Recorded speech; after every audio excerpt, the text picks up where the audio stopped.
Bunot din ako. Nagkatingin lang kami, pero actually ko pigil.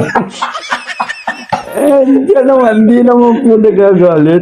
Natatawa lang kasi, may ano ako rito, may anino ako rito sa kanang ko.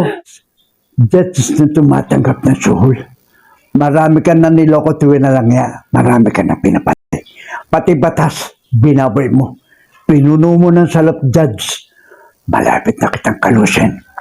Hoy, taba, huwag mo sabing mayaman ka, makapangyarihan ka, marami kang salapi. Marami kang tawan, pare-pareho lang tayo. Sambala ka lang. Balderrama, huwag ka na magpaganda lalaki pa. Bukas, di ka nasisikatan ng araw. Ikaw na bumunot ba, Dor? Kung sa Cavite hindi ka marunong magsimba. Sa Tondo, pagsisimbahin kita na may bulak sa ilong. Alright. Okay, mga kapatid, mga dre. Ladies and gentlemen, si FPJ. Sir Bobby Henson, mga dre. Alam ko, na-miss nyo si FPJ. Kaya pinisita po namin siya dito, o kumustahin natin at makikipagkwentuhan po tayo kung ano naging buhay niya doon. At paano nga ba siya naging miyembro ng FPJ Boys? Nung wala pa po ba kayo sa movies, talagang idol nyo na si FPJ? Opo, bata pa lang ako, kinikilos ko na, Fernando po. Talaga? Ito po yun. Manonood ako ng Fernando po, yung mga movie niya. Pag uwi ko sa bahay, sa salamin, nakaganon ako. Tinitignan ko maigi. Sabi ko, pati yung mga turo, pati yung mga bunot. Opo. Pinagaya ko po yan, saka yung mga sundok ng ganun. Talaga po. Sabi ng tatay ko rin, kasi yung tatay ko nung araw lumalabas din sa pelikula, yung musiker siya. Kontra din siya nung araw. Yung mga pelikula niya, mga putik, Bandileon, yung mga kasama niya, Johnny Montero. Pagka pinapanood ko, pagdating sa bahay, gaganon ako sa sabi. Maganon ako, sabi ko, Major, hindi ako makain na ilaw na bigas. Sinasayin ko muna bago maging kanin, bago ako kainin. Hindi mo katulad, Major. Alay pa lang kinakain mo.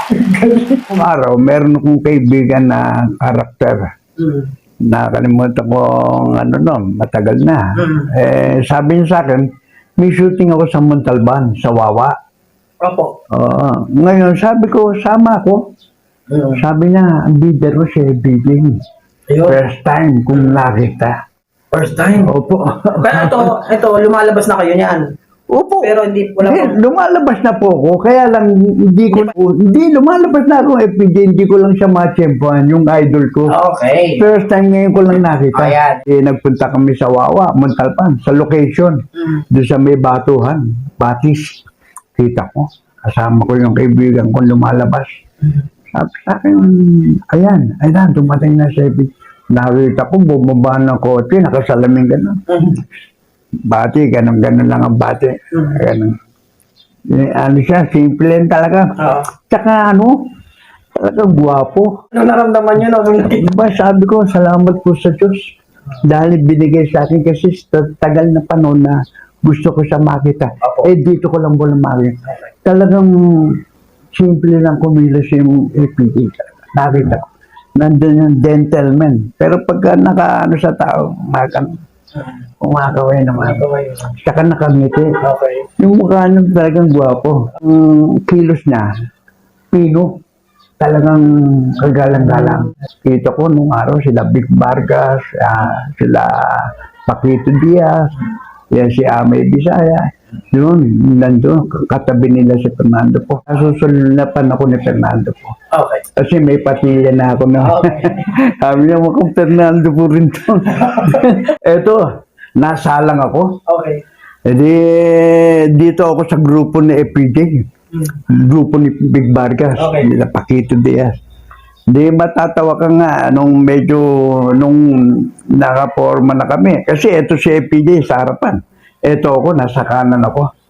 Nakaganon siya. Bumunot ng baril. Ano yung Pablo Santiago, director. Okay. Bandido naman siya. Bumunot ng baril. Bunot din ako. Nagkatingin lang kami, pero actually ko FPJ. Hindi naman po nagagalit. Natatawa lang kasi may ano ako rito, may anino ako rito sa kanang ko.